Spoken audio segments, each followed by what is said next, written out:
Stage 1. The buyer without a survey. You have just had your offer accepted. It is a 1930s semi-detached in a quiet road. 3 bedrooms. Bay window at the front. The estate agent told you it was in good condition. The previous owners have lived there for 11 years. They kept it tidy. You walked around it twice and it felt solid. Your mortgage lender will send a valuer. You assume that covers it. Most people assume that covers it. You are about to spend £268,000 on a building you have spent a combined 40 minutes inside. You know more about the car you drive than the house you are buying. You know the service history of your car. You do not know when the roof was last replaced. You do not know the age of the boiler. You do not know whether the wiring meets current standards. You do not know what is behind the freshly painted walls in the back bedroom. The lender's valuer will be in your property for between 8 and 14 minutes. He will not open the loft hatch. He will not test the electrics. He will not probe the walls for damp. He will look at the exterior from the pavement, walk through the rooms, and confirm that the property is approximately worth what you are paying for it. That is all you are getting for your £295 valuation FEE. You are about to make the most expensive decision of your life based on 40 minutes of personal inspection and 14 minutes from a man whose job is to protect the bank, not you. You have no idea what is in the loft. If you are new here, hit subscribe now. Every week, British Home Secrets reveals the knowledge they buried, built specifically for UK homes. Now let us get into this. Stage 2. The valuation. The lender's valuation report arrives as a single page. It confirms the property has been valued at £268,000. It confirms the property is suitable security for the mortgage. It notes the property type, the construction, and the approximate age. It says the property appears to be in reasonable condition. Appears. That word is doing a lot of work. The valuation is a desktop plus visit exercise. The valuer cross-references comparable sales in the postcode, adjusts for condition and features, and arrives at a figure. The valuer's primary obligation is to the lender. If the property later turns out to have significant defects, the lender is protected because it lent against a conservative valuation. You are not protected by anything. The report mentions nothing about the roof because the valuer did not inspect the roof. It mentions nothing about the boiler because the valuer did not test the boiler. It mentions nothing about the electrics because the valuer is not a qualified electrician. It mentions nothing about the drains because the valuer did not run a drain inspection. These omissions are not errors. They are the defined scope of the product you paid for. The defined scope of the product you paid for does not include the things most likely to cost you money after you move in. You read the single page. It says, reasonable condition. You feel reassured. You should not feel reassured. You should feel like someone has just described the outside of a box without opening it. Stage 3. The Level 2. You decide to get a survey. Your solicitor mentions it briefly. The estate agent mentions it less briefly. She tells you it is probably not necessary given the age and condition of the property. She is not a surveyor. She has a financial interest in the transaction completing as quickly as possible. You book a RICS Level 2. Home buyer report. It costs £480. The surveyor spends 2.5 hours at the property. The report arrives 11 days later. It is 31 pages long. Each defect is rated on a traffic light system. Green means no action required. Amber means attention needed. Red means urgent action required. You have 1 red. The chimney stack at the rear shows signs of significant deterioration. Repointing is required. Seek specialist advice on cost. You have 4 ambers. The roof covering on the rear slope has lost granules and shows wear consistent with age. The guttering on the north elevation is blocked and shows overflow staining on the brickwork below. The kitchen extract fan discharges into the roof void rather than externally. The bathroom shows evidence of previous moisture ingress around the bath enclosure. Each amber is described in measured professional language. Each amber is followed by a recommendation to monitor or to obtain further specialist advice. None of the ambers include a cost estimate. The Level 2 survey is not designed to provide cost estimates. It is designed to flag conditions. What you do with those flags is your responsibility. You call 3 tradespeople for quotes. Chimney repointing, £1,800. Rear roof slope, full recovering, £4,200. Guttering, £340. Kitchen extract, fan redirection, £280. Bathroom investigation, £150 to assess, then likely £600 to reseal and treat. Total £7,370 before the investigation results come back. The estate agent told you the property was in good condition.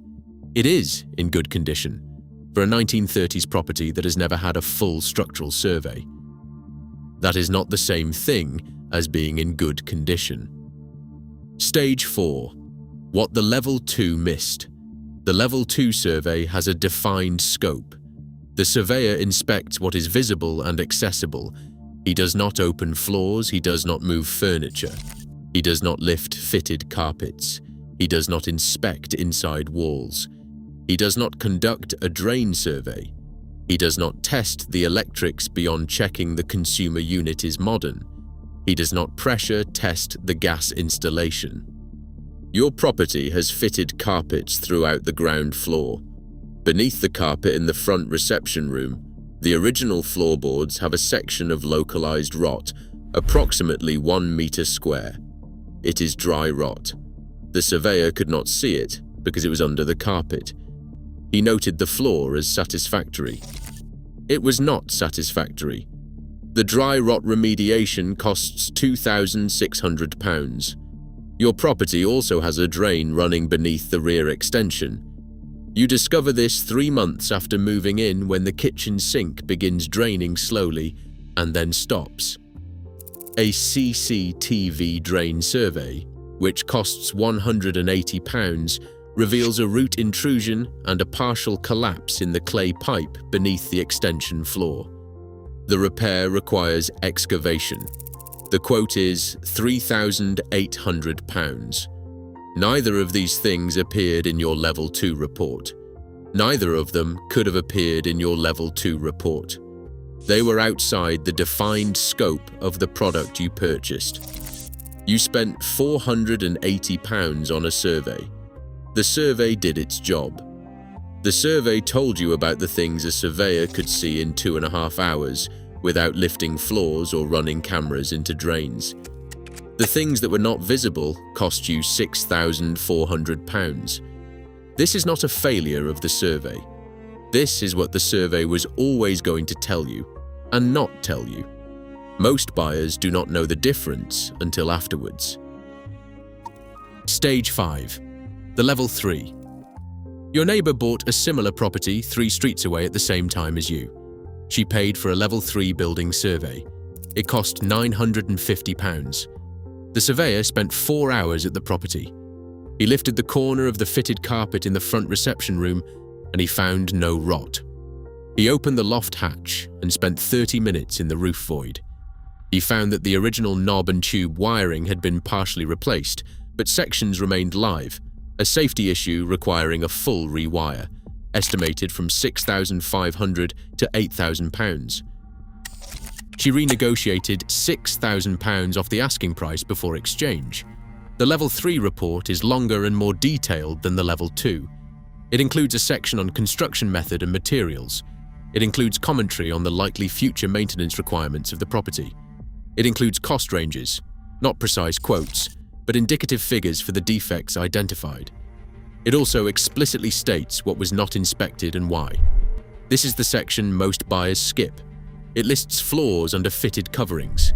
It lists concealed drainage. It lists areas behind fitted furniture. It lists the interior of walls. It tells you, in plain language, exactly where the gaps in its own knowledge are. Your Level 2 report did not have that section. Your Level 2 report told you what was wrong. It did not tell you what it could not see. The difference in survey cost between level 2 and level 3 on a 1930s property is approximately £400 to £500.